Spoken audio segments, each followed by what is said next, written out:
It's actually a little bit early this morning. Okay.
The assistant superintendent at Big Springs. Did they move, Mert?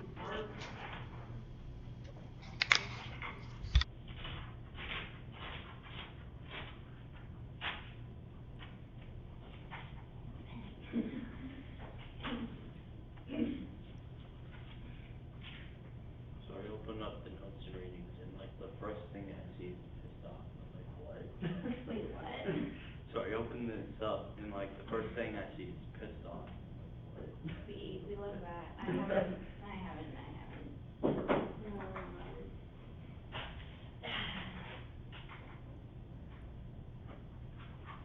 I saw a blue pen this morning.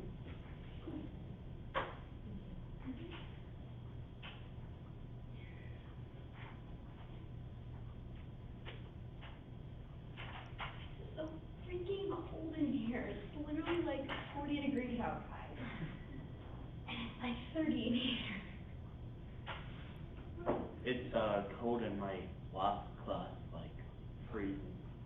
I swear, like, all the classes are cold and like, it's cold.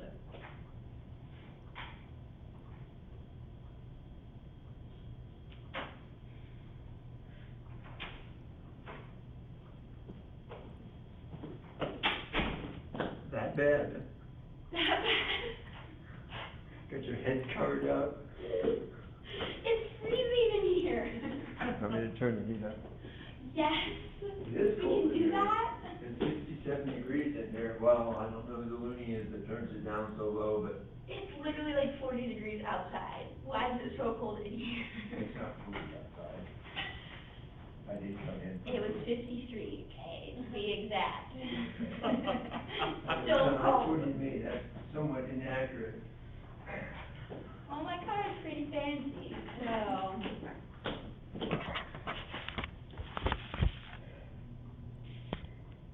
Obviously, you've never had to get up in the morning and feed the stock.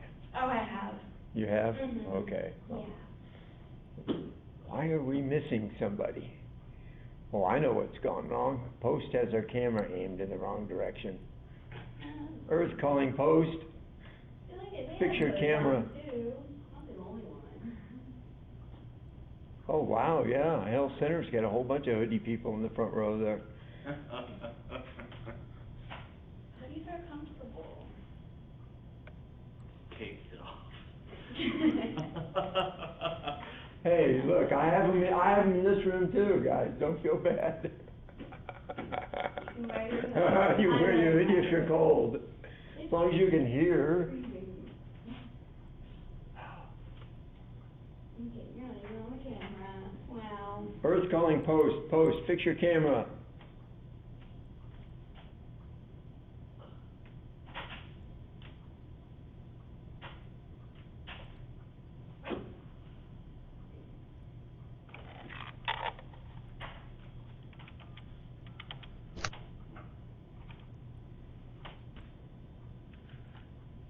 Are you in contact with post when you can't? Their camera's pointed to the ceiling or something. I don't know what's going on there. Oh, you should Appreciate it, thank you. a year ago today, it was snow.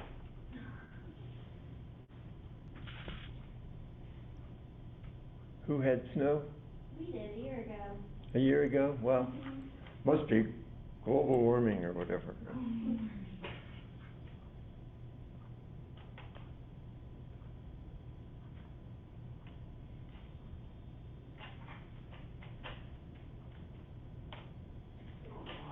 Okay. We left off last time, we were talking about, well, the end of the War of 1812, the end of the Madison presidency, and we're going to get into a kind of new period of time. There's a bell ringing in the front of my room. What is going on? Hmm? What is going on? We are in class. Keep the phone down. I reach out with my ruler like that. They don't do that anymore. One of the results, I guess, of the War of 1812 was that, for a while anyway, we're going to feel totally united. We'll call it an era of good feeling. The Hartford Convention, you know, it showed that there was disunity when they were talking about protesting the war and breaking away from the country, but when we win the war, it changes things.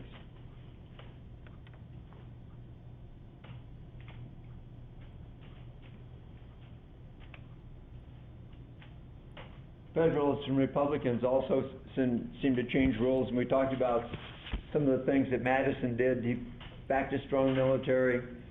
He backed the National Bank, which was kind of a no-no for Democratic Republicans before. He backed tariff protection for industry, which was something that Democratic Republicans didn't like. He backed the building of canals and roads. We'll talk about canals when we talk about the Industrial Revolution, when we get done with John Quincy Adams' presidency and we get ready to start on the last lap before the next exam, the Andrew Jackson presidency.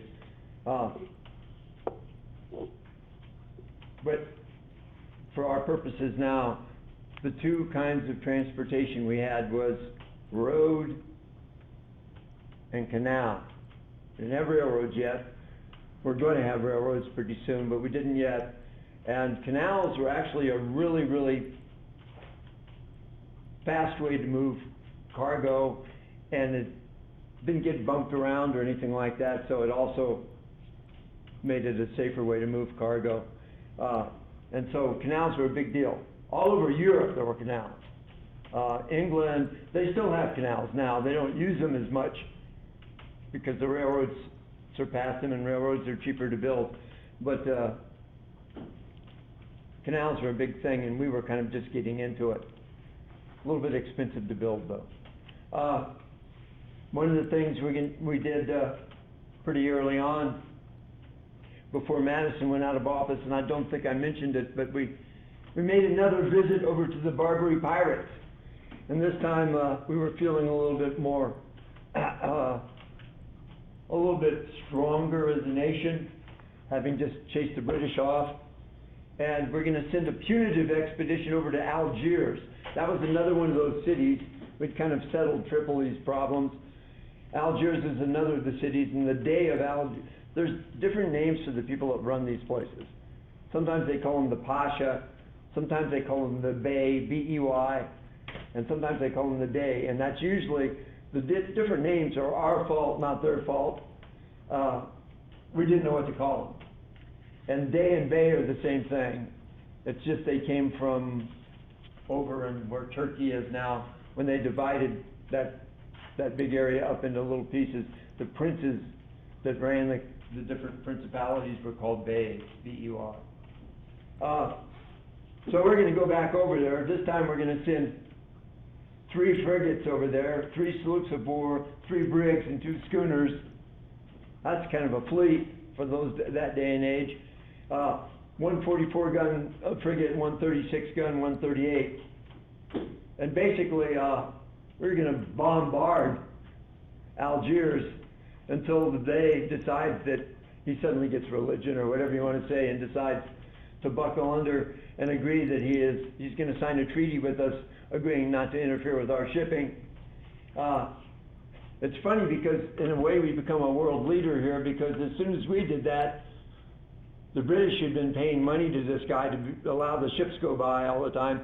They decided to pay a visit to him too. And they spent 9 hours blowing the dickens out of Algiers. 9-hour bombardment, 5 ships of the line.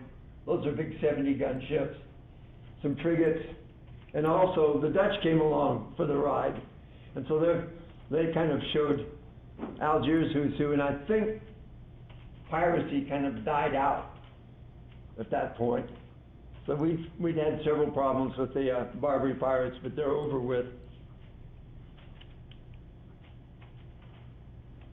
Also, while Madison was still president, we renewed the charter of the National Bank.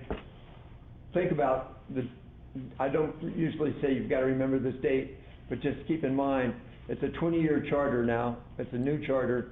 It goes from 1816 for the next 20 years. Just remember that, because when we get to Andrew Jackson, we'll be at the other end of the charter. And we'll talk about it. There'll be a big controversy about it. Strangely, some of the Democratic Republicans now were in favor of things like a national bank, and strangely, one famous Federalist was against it. And they were the ones that, had the idea of the national bank to start with. So there's this big flip-flop. We also passed in 1816 a protective tariff, which was kind of amazing since Democratic Republicans didn't like protective tariffs because they made things more expensive for the people in the South and out in the West. What they did do was protect our industry. And the reason that everyone was in favor of it was that the British, after the war, started dumping their surpluses on us, cheap material and things like that, and they were putting our textile industry into distress because we couldn't match their prices. Most of the North were in favor of the tariff. Most of the South were against it, but some really important people in the South were for it, so it passed. John C. Calhoun of South Carolina was for it. We also started a road called the Cumberland Road. It's a national highway, basically. It's going to go through the Cumberland Gap in Maryland and head out in the direction of Pennsylvania, western Pennsylvania, and even Ohio eventually, but not yet. We financed it by selling land. Some of the congressmen wanted to take the funds that were raised to open the new national bank and use them to build the road, and the president wouldn't go along with that. Election of 1816 is going to put James Monroe in the presidency. He's going to run against a guy named Rufus King, who's run several times already from New York. He'll win pretty handily, as you can tell from that map. All the green part of the map is James Monroe's votes. First term of office, let's talk about something. How do you get to be president? In our history, a whole lot of vice presidents became president, but a whole lot of secretaries of state also became president. If you look at George Washington, his vice president became president, and later on his secretary of state became president, Thomas Jefferson. If you look at John Adams, of course Thomas Jefferson's the vice president. He'll become president in his own right. Also, well, some of the others will reach high office, but not the presidency. When Jefferson's president, of course, he has two vice presidents, Aaron Burr until he messed things up, and then George Clinton of New York. George Clinton's not going anywhere because George Clinton was already old. That's why they picked him for vice president.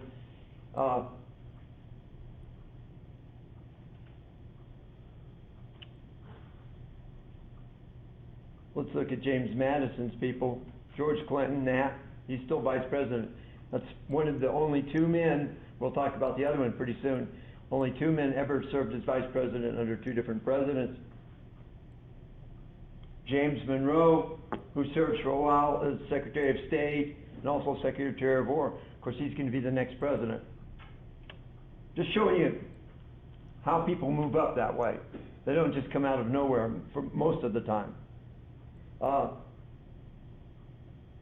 James Monroe's vice president is not going to ever become president. D.D. Tompkins was a kind of a slippery politician kind of guy from up New York way. But the Secretary of State, John Quincy Adams, of course, will become the next president after Monroe. Let's look at Monroe's cabinet. Vice President D.D. Tompkins. You may or may not remember because you were probably half asleep, but I mentioned one of our not so good generals up along the northern border at the beginning of the War of 1812 was a fellow by the name of Van Rensselaer. D.D. Tompkins was the guy that persuaded Van Rensselaer that if he was really a man, he should join the army and fight in the War of 1812. And as soon as Van Rensselaer did that, talk about a sucker, D.D. Tompkins took Van Rensselaer's place and was elected governor of New York. That's the kind of politician he was.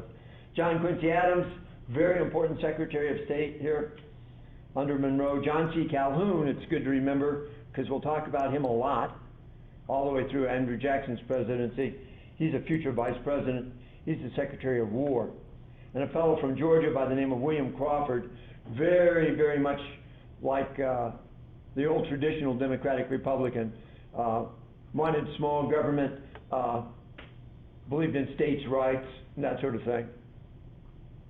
Monroe actually invited Henry Clay to kind of take his choice for a position in his cabinet, but Henry Clay at that stage of the game was the Speaker of the House of Representatives, which is much more powerful than any cabinet member, so he said no thanks. One of the things that's going to happen pretty early on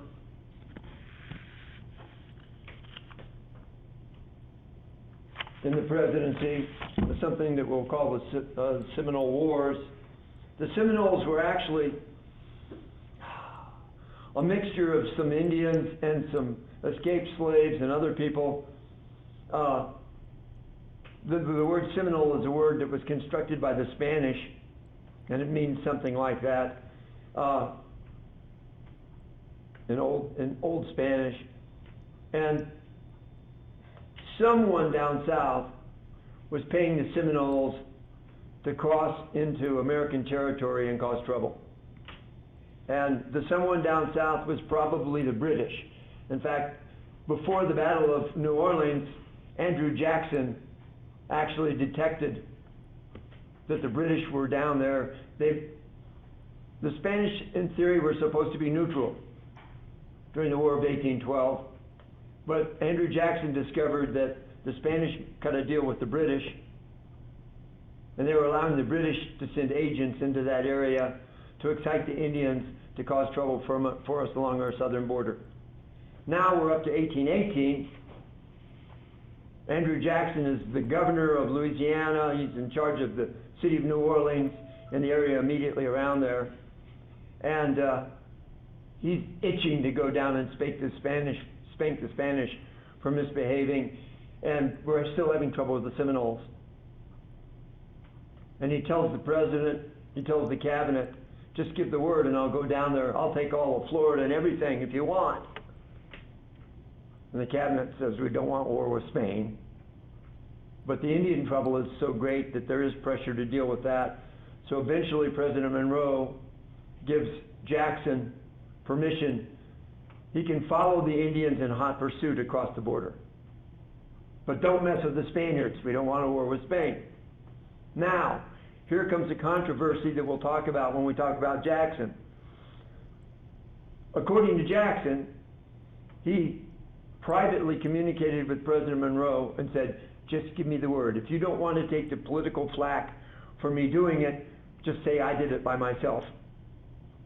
But if you give me the word, I'll take Florida, I'll take all of the Spanish territory south of our borders in North America, all the way down to the Gulf. They're very weak down there. It shouldn't be difficult. Now, one side of the argument says Monroe never gave the order. The Jacksonian side of the argument says, yes, he gave a message to a congressman by the name of Rhett, and the congressman came down and tipped off Jackson that it was okay. One side of the argument denies that ever happened. And that argument comes up while Jackson is president. At any rate, Jackson goes south. He chases the Seminoles into Spanish territory. He goes all the way over. If you look at the western end of the panhandle of Florida, I don't have a map for you. Sounds like I'm going up in the elevator, doesn't it? That's the new sound of my my text alarm. Instead of just chasing the Seminoles because they're hiding amongst the Spanish, he goes down to Pensacola, Florida, which is in the western end of Florida, up in the Panhandle. He takes Pensacola, Florida. There was still English military there. Not just a couple of people, there was a unit there, and they were doing things with the Seminoles. But when Jackson overpowered the Spanish, the British kind of faded away in the darkness. And the people in the cabinet are screaming, what is this man doing? We told him not to attack the Spanish. He's a loose cannon. The Secretary of War, remember this, John C. Calhoun, he tells the president, this guy is either a criminal or he's wacko or something, you need to get rid of him, or court-martial him or something, or put him on a leash. And he actually writes some of these suggestions down, which was a bad mistake. If you say bad things, it's better to say it and whisper it in someone's ear than to write it down. Consider that a lesson in life, guys. It's going to come back and bite John C. Calhoun in a tender place a few years down the line. The whole cabinet seems against what Jackson has done, except for one man, John Quincy Adams, who you would say just by personal character is as far different from Jackson as you could ever get, and he didn't like Jackson, but he's saying, leave him alone. Think about this. If Spain wants a war with us, what we can do is we can tell him, well, we did tell him to do that. He did that on his own. It wasn't. That's called plausible denial. Not my fault, right? On the other hand, if he's sitting in Pensacola and these places down in Florida, when I negotiate with the Spanish to readjust our borders, boy, is it going to be easy. Because they've already lost the territory, and they don't have any army to take it back. So just leave him alone. And that's what they did. That's what happened. Nobody punished Jackson. Jackson had been a pretty tough governor down in New Orleans. When he went down in this chase after the Seminoles, he bumped into two British agents. I think they were military officers, but they were disguised as traitors down there. And he strung them up for being spies. He executed both of them. Britain was outraged. Most of the American government was outraged.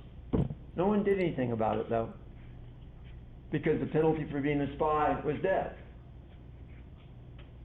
Although, what kind of trial they got is a different question. I think it was a court-martial, but since the general was in favor of conviction, you know how that went. Okay, foreign policy summary. There's a bunch of treaties we signed, 2 with the British, 1 with the Spanish. Of course, we did the Seminole Wars. Let's talk about it.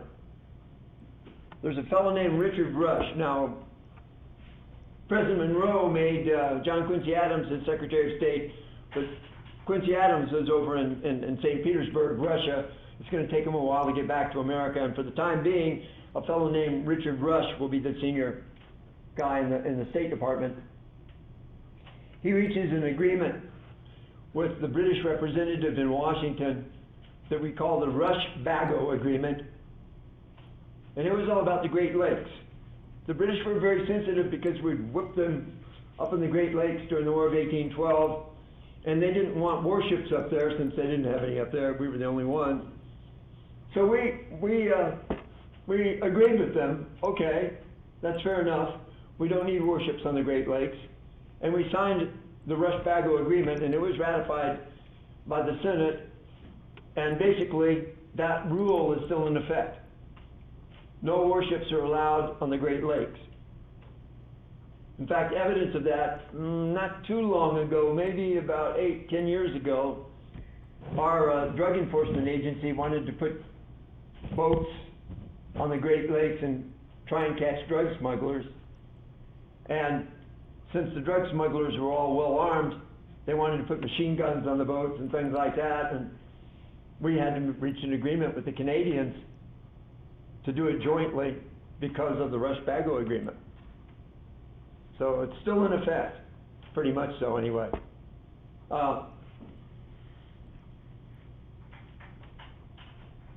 We'll give Adams credit for this agreement, even though it started between Richard Rush and British Minister Charles Bagot. A little bit later on, same year, we're going to reach an agreement about the borders between what I'll call Canada. It really wasn't officially Canada yet. I'll call it Canada, but the borders between that British territory and the United States. Our borders were really confused up there. The Great Lakes were part of the border.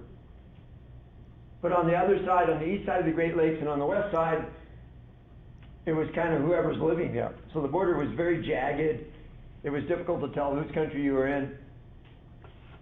So we reached what we call the Anglo-American Convention of 1818. The British said, okay, you guys can fish off Newfoundland again. That was something that we'd argued about in the War of 1812.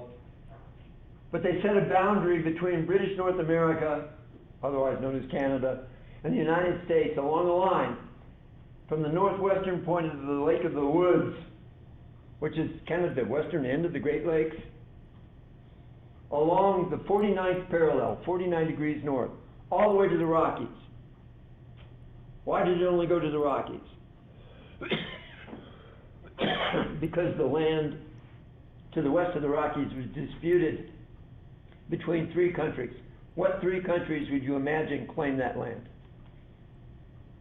You'll get two of them, you won't get the other one. Probably. Maybe you'll get it. One, United States. Who else? Britain.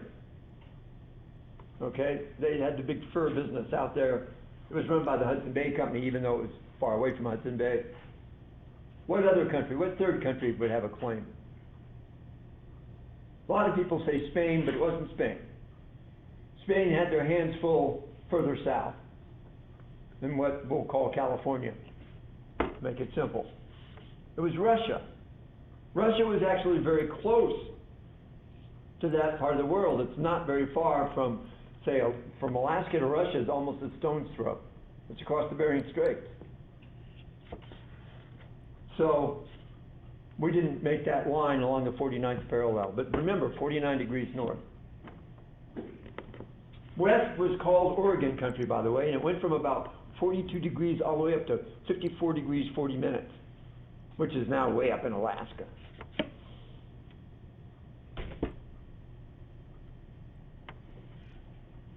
Okay, we'd already kind of settled that before.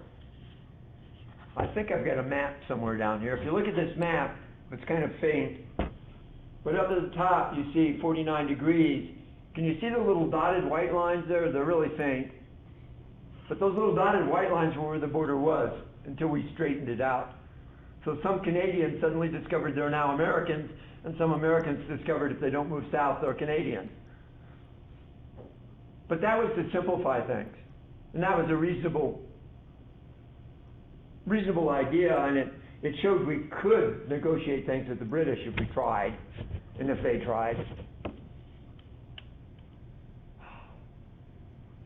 while all this is going on, we're gonna also be negotiating with the Spanish. Let's talk about that first. Put that slide back up.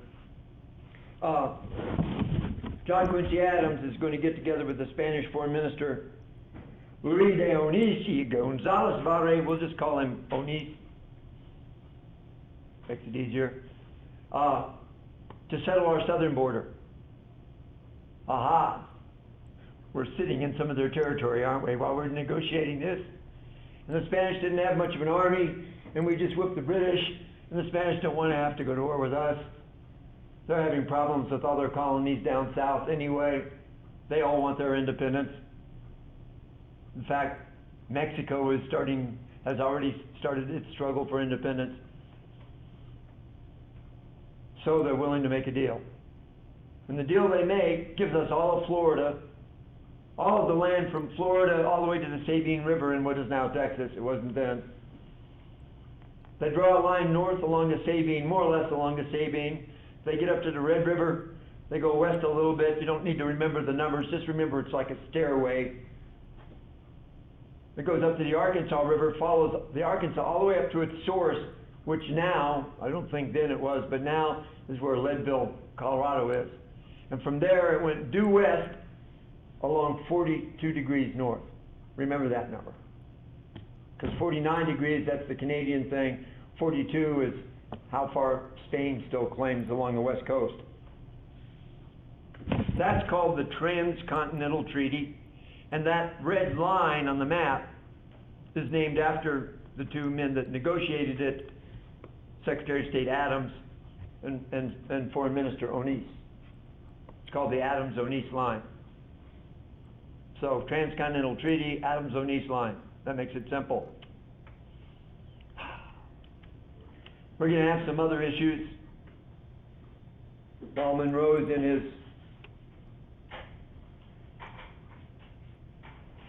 let's see, he was elected in 1816. This is still his first term of office. One of them is a big economic crash, and the reason for the crash is pretty simple. If you think about this, maybe you can learn about this for your own economy, personal economy. We were selling a lot of food to the Europeans because they were busy killing each other up and destroying each other's countries. So they didn't have time to make food. We were rolling in money from that. A funny thing about human beings is if you got a lot of money, you feel safe borrowing more. And that's what we did. A lot of people were trying to buy land out west and wait till, sit on it and wait till the value went up. Usually land value doesn't go up fast enough to make money until you die and your successors have it. And a lot of people forgot that. Remember Robert Morris that financed the American Revolution? He lost everything he had investing in land after the revolution. We had too much money, we started doing this speculation, and then they didn't need our food anymore because they weren't fighting each other, and the value of food, cotton, and things like that in our own country took a nosedive. Now a lot of our farmers and people like that, they borrowed money because they were making a lot of money. They borrowed money to buy land, and now they can't sell their crops, and they can't pay their debt. And so the little banks that gave them money so willingly, they're going to collapse. And of course they all borrowed money from the National Bank. So now the National Bank's getting shaky. That's how these things happen. And they happen over and over again. Nobody ever learns. Maybe you guys will learn. If anybody's going to be a banker. My tendency is to shoot bankers, but that's just my personal thing. There's a big scandal in the National Bank.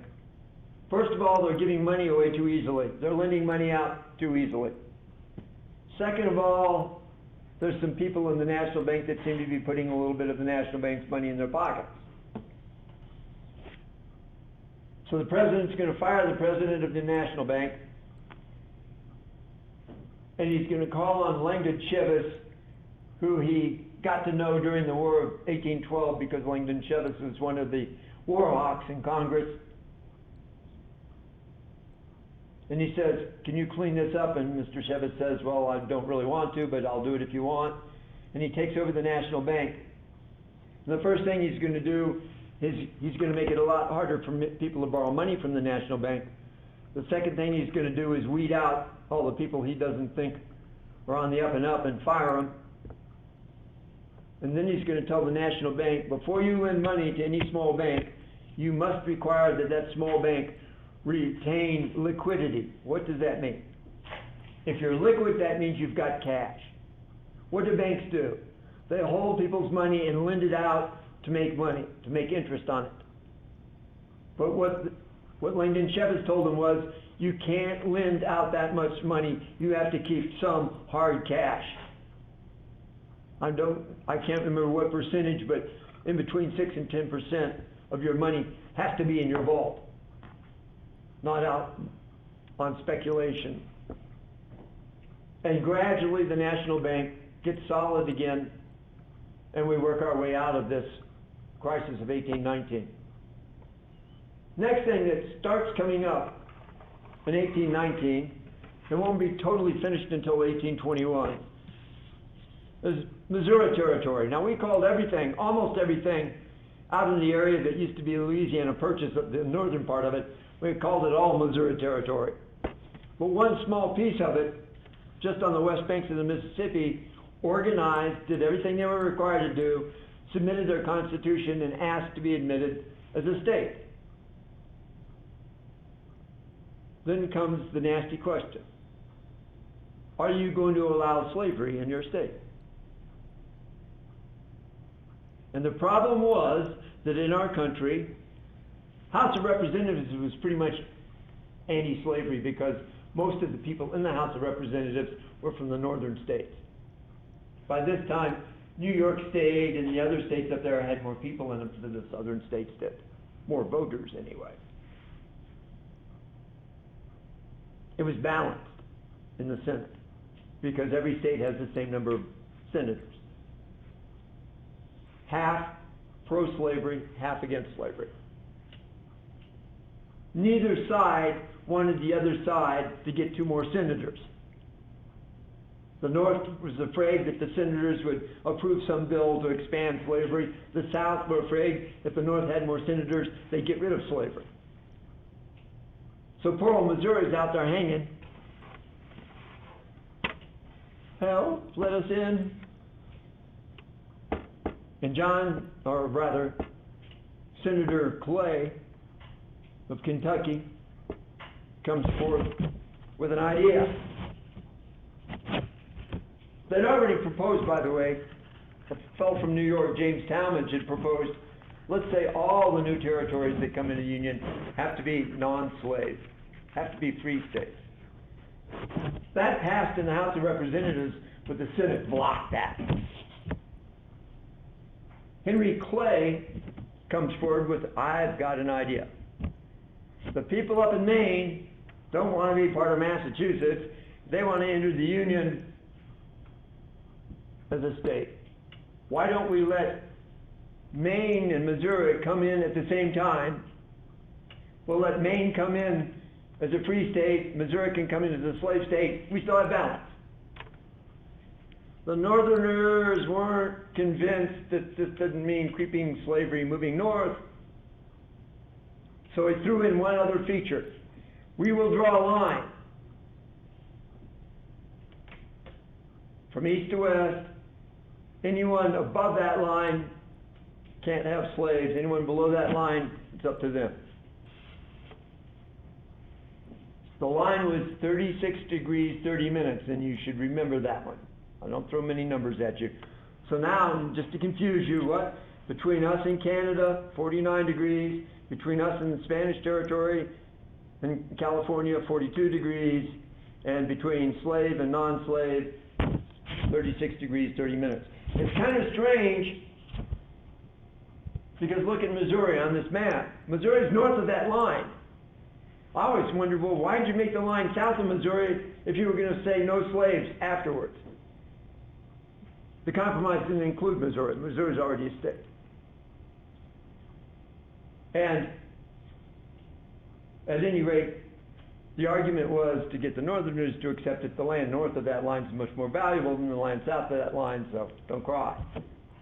And it was voted for and it was passed. It was finally approved in 1821. This is the beginning of the fame of Henry Clay. He's already done some important things, like negotiate the Treaty of Ghent and that sort of thing. But they start calling him the Great Compromiser. Every time we have a problem that we can't get across, he comes up with an idea to break the tie, or an idea to get through that problem. Name is Henry what? Henry Clay.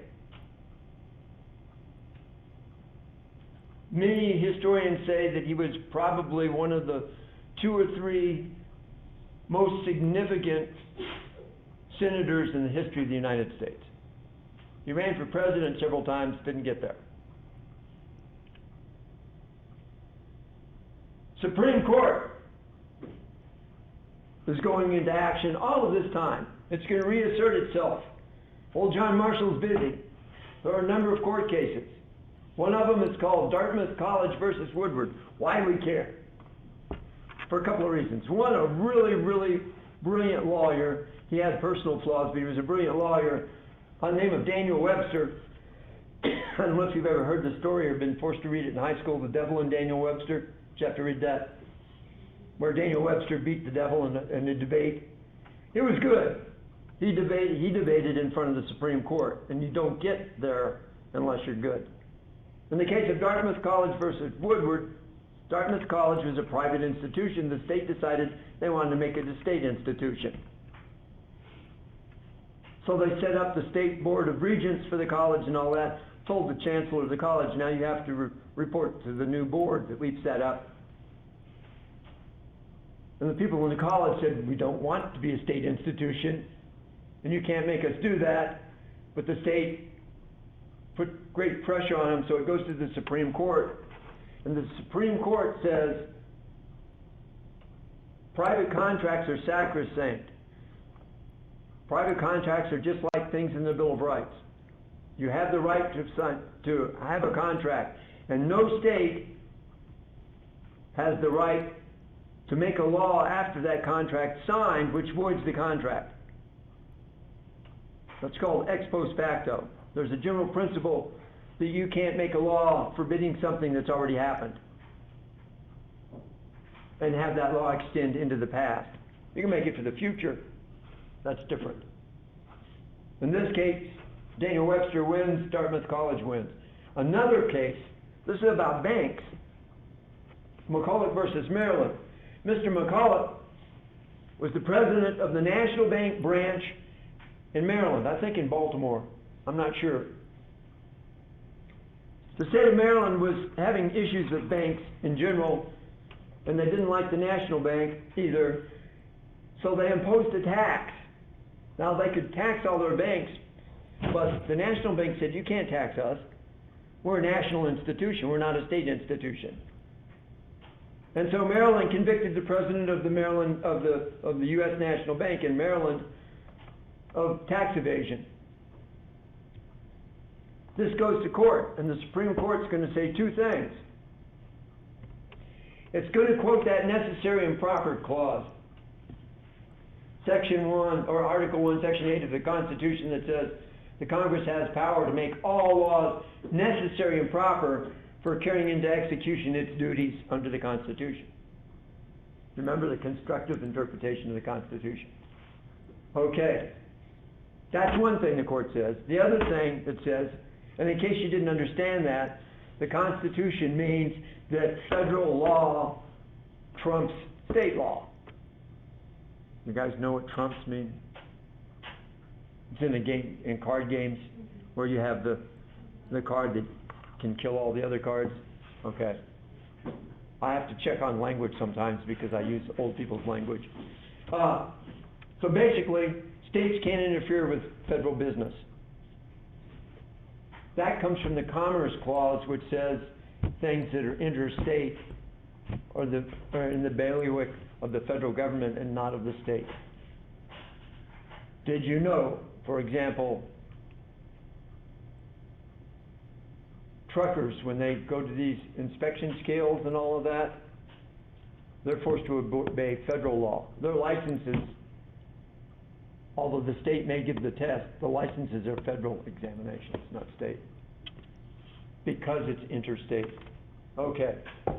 Then we're going to get that more established in a case called Gibbons versus Ogden. And I can't remember who's on which side in this. They were partners and they had a falling out, Gibbons and Ogden did. What they did was, and we'll talk about it a little bit when we talk about industrialization, they bought something that was owned by Robert Fulton, who put into action the very first workable steamship. It was a paddle wheeler. I'll show you a picture of it later on. He had a monopoly which he purchased from the state of New York to operate steamships in waters that belonged to the state of New York. He's a smart cookie. He went down to Louisiana and he signed the same agreement with the state of Louisiana. Then he sold those rights to Gibbons and Ogden.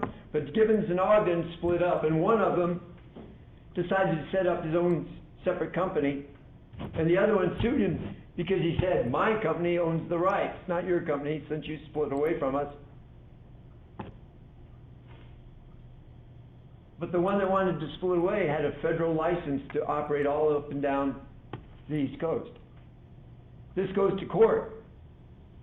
And the Supreme Court says the federal license trumps the state licenses,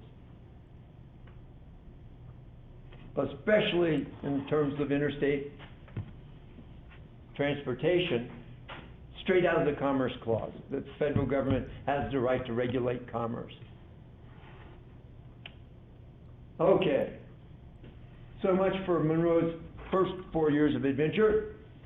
He goes into his second term. Things are going on in Europe. Let's not worry about what it says on those slides for a minute.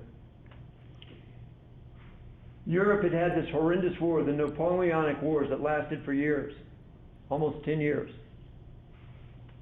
When the wars were over, they all met in Vienna. They all met in Paris at one point, trying to discuss how Europe could go kind of back to the good old days. Remember, most of these guys are kings and potentates.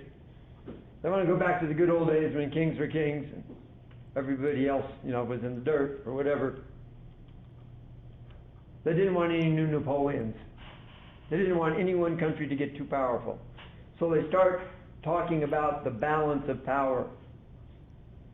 And they agreed to something.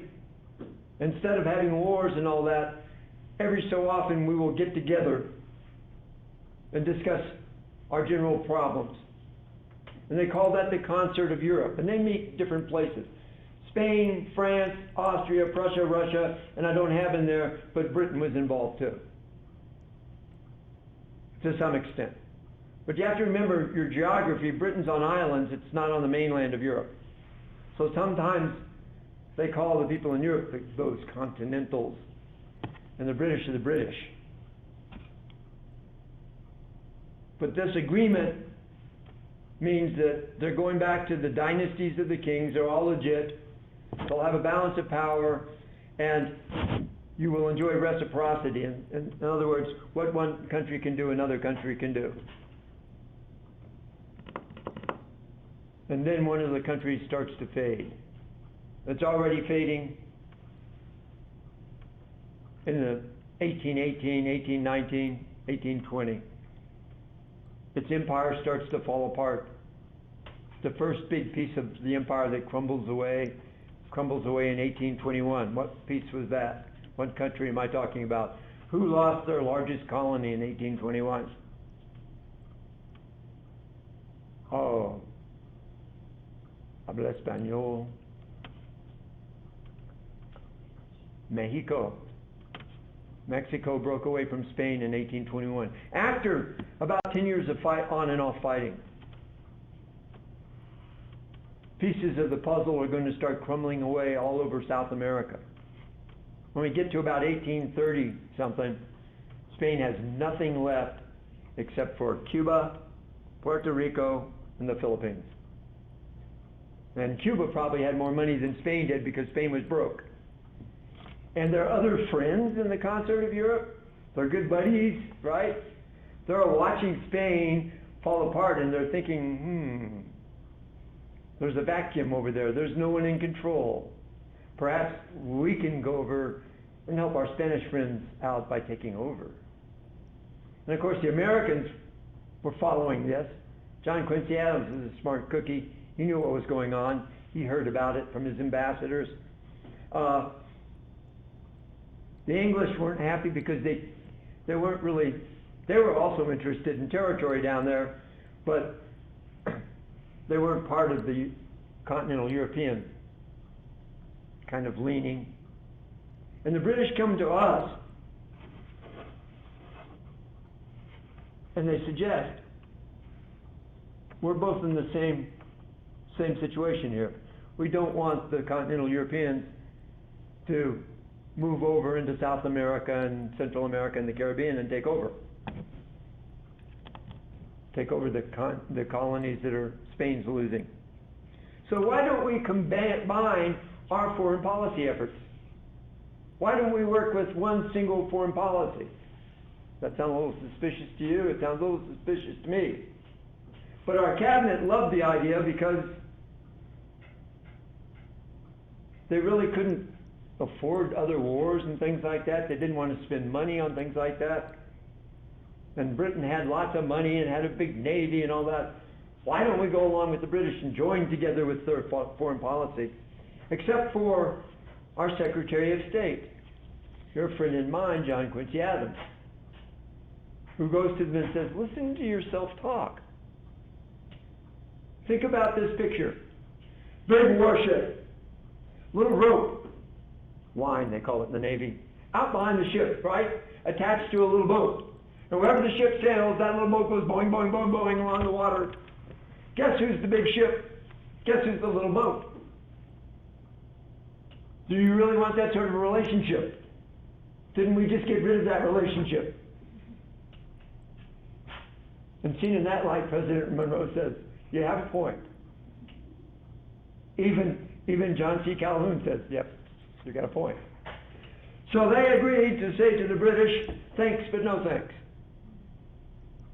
We agree with you on a lot of points, but we'll go our own road.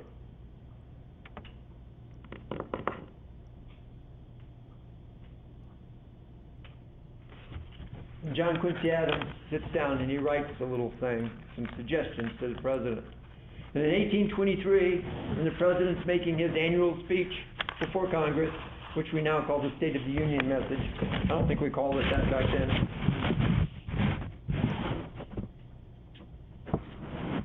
John Quincy Adams, who's already been really successful as Secretary of State, all these treaties he's made with England and Spain to settle differences,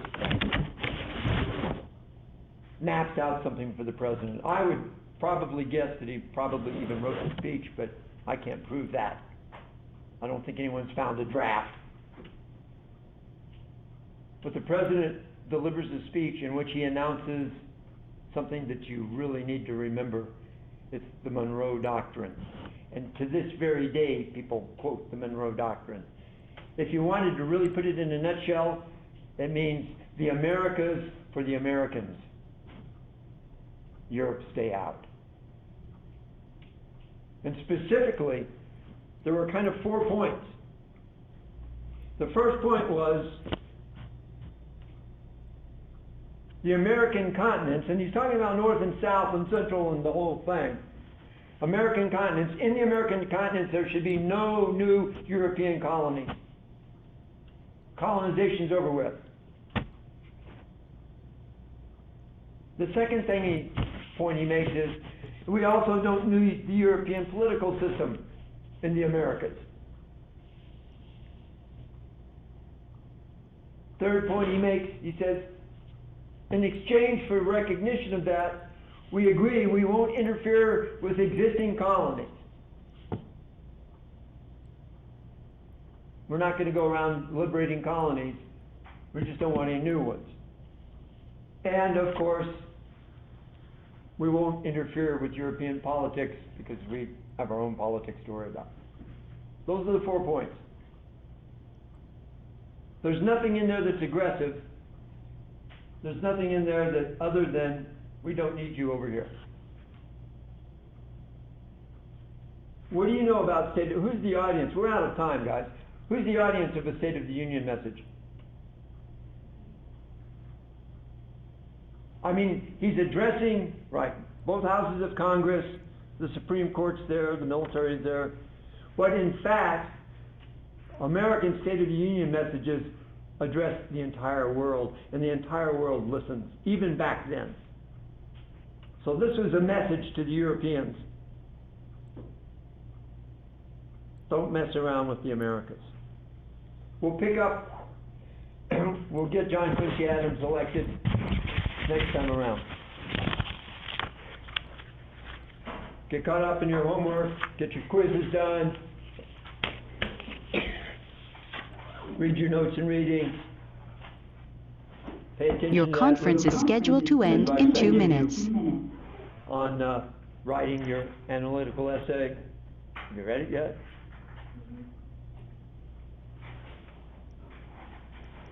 And read your book. Okay. Peace. Have a good day.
Your conference is now over.